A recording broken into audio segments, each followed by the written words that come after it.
Welcome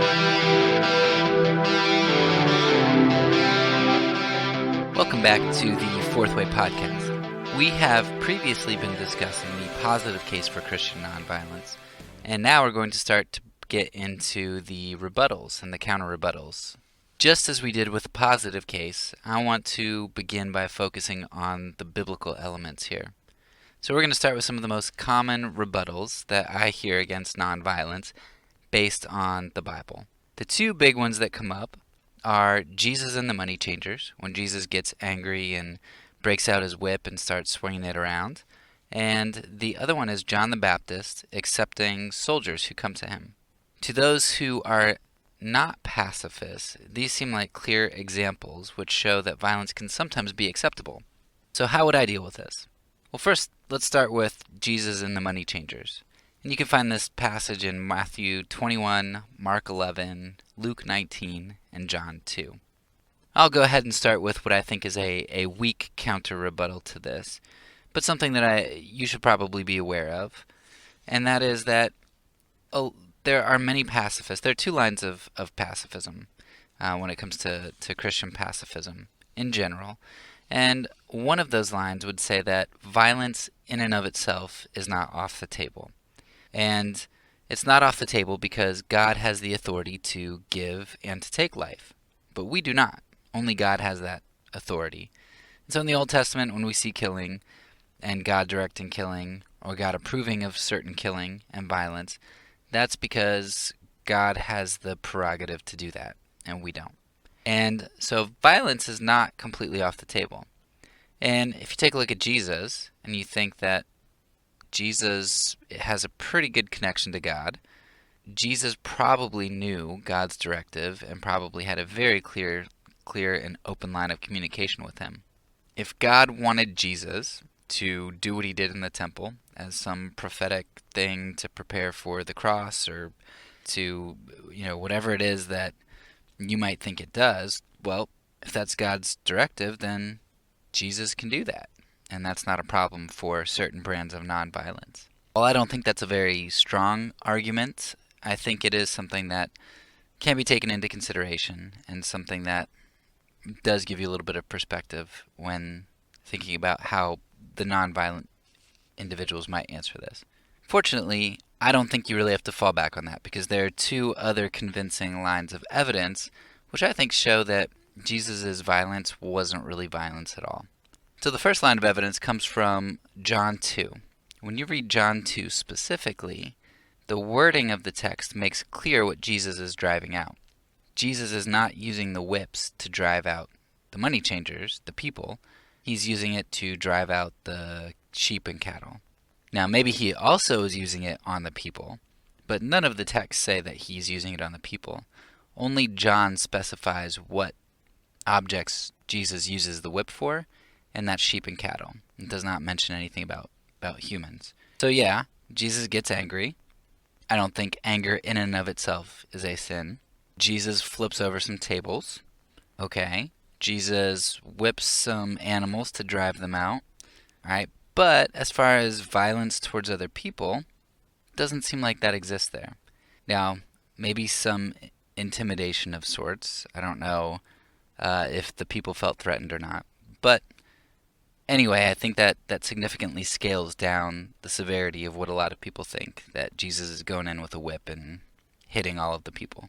The second piece of evidence that we have that what Jesus probably did is not what a lot of people think he did is that Mark and Luke both follow up the stories here by saying that the religious leaders kept looking for a way to kill Jesus and to accuse him, but they couldn't find anything on him. Now, it's hard for me to believe that Jesus goes into the temple and starts lashing people and creating physical harm to a bunch of religious leaders or religious lackeys, and they can't find a reason to accuse Jesus of something that could be, that something could be done about it. I mean, I would imagine, now I don't know all ancient Roman laws and such, but it seems to me that if Jesus was doing physical harm in a revolt sort of sense, that the Romans would have had an interest in stopping that too. So even if the Jews by their own law couldn't do anything to Jesus, which it seems like they should be able to if he was whipping them, it seems like the Roman garrison that was stationed right outside of the temple would have had something to say about that. So this just kind of leads me to believe that this was a small fray that dealt with the whipping of animals and the overturning of a few tables, not something that was a major revolt or something where Jesus was doing physical harm to people. Now again, the text doesn't say that he didn't hit people, but as far as the cumulative case for nonviolence goes, it's just not a compelling line of reasoning to use this to overturn the whole case that I've made so far. Alright, so the second instance that's usually brought up is John the Baptist. And in Luke 3, we see a number of soldiers come to John the Baptist and ask what they need to do to repent. Well, John gives them 3 things that they need to do. First of all, he says, don't extort. Second, don't accuse falsely. And third, be content with your pay. Now, what is noticeable here is that John does not say to repent and come into this kingdom revival here. He does not say that they have to leave the army. And you would think that he would say that if Jesus' kingdom was all about nonviolence, or if nonviolence was a central component. First of all, the problem with this argument is that, at best, it is an argument from silence. There are lots of things John doesn't tell these soldiers to do that I'm sure they were doing. Now, it does say that they're soldiers, and it seems like emphasizing that probably you would expect John the Baptist to say something like, don't kill, if that was a major component of it. Nevertheless, at best, this is an argument from silence. Second, this argument really overlooks the idea that we see over and over again, which is that those around Jesus seem to always be in the dark about the true nature of his kingdom, or the true extent of his kingdom. John the Baptist himself sent a bunch of his disciples to Jesus to ask if he was truly the Messiah. John had doubts about Jesus and didn't understand the way that he was going about things. And so John himself was not fully enlightened as to what this kingdom entailed. Peter's another great example. He said to Jesus that he wasn't going to allow him to suffer. And the disciples, time and time again, just do not get what Jesus is doing. They don't understand this idea of suffering, of death, of resurrection, the idea that this kingdom wasn't political. They don't see that the kingdom wasn't physical and here and now exactly in the sense that they thought it should be. And you even see this again, I believe it's in Acts, but or maybe at the very end of one of the Gospels. But right after the resurrection, so they've seen the risen Christ, they still ask Jesus, so is your kingdom, you going to do it now? You're going to overthrow Rome now, basically, is what they're saying. And Jesus is like, man, you guys just still don't get it. Just wait around. I'm going to send the Spirit, and it'll all be clear to you then. Everyone, even the people who were right next to Jesus for 3 years, just don't get it. They don't get the true nature and the true extent of the kingdom. So if at the beginning of Jesus' ministry, you've got John the Baptist, who is not telling soldiers not to kill people, I don't know that that's very compelling to me, not only because it's an argument from silence, but also because nobody got Jesus. And I wouldn't expect that John would have understood the true extent, especially before the cross, because that's the ultimate demonstration of this nonviolent action that Jesus, this enemy love that Jesus is trying to portray. But even more than those 2 reasons, I think I can even do one better to discount this argument. And just to kind of show you, what I would recommend for you to do is take a look at Luke 3 and do it in 2 different translations. Pick, the NIV or ESV or whatever, and read it, and you're going to get what I told you. You're going to get do not extort, and be content with your wages, right? Well, if you take a look in the King James Version, something there is very different. And instead of saying don't extort, it actually says do no harm. So our list, instead of don't extort, don't accuse falsely, is do no harm, don't accuse falsely. If you go and take a look at the Greek, now just to kind of warn you, I am not a Greek scholar, and I do not know Greek. So I'm relying on all of the tools that I have, which help me.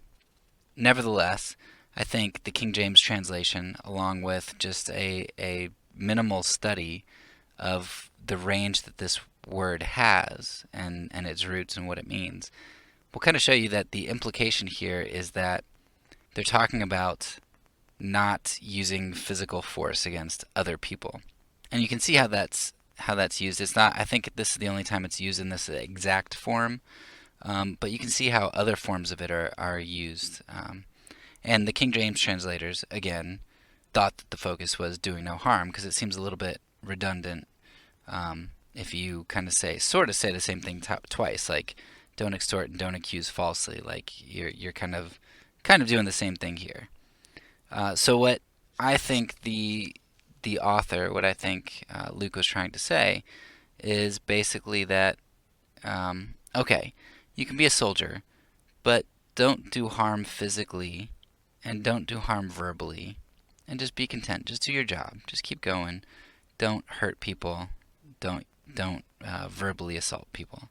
Regardless of what you think of the Greek in this passage, or whatever else, I mean, when you put those three points together, it's just really not a convincing passage. It's an argument from silence. Nobody knew what was going on with the extent of Jesus' kingdom, and most translations kind of miss out on some of the emphasis that the Greek word should have. Now, if we want to throw in a fourth point here, just sort of a subpoint to number 3, if John is really telling soldiers, hey, you don't have to get out of the army, is that really something that we would say kind of goes to show that violence is okay? And no, not at all. Because if you remember back to the early church episode that we did, the church history, the early church is filled with examples of people saying, sure, you can be in the army, just don't kill, or do no violence. And if you get an order to kill, don't do it. You have people who are executed who are in the army, who are executed for various reasons, sometimes not sacrificing to idols, and other times laying down their weapons.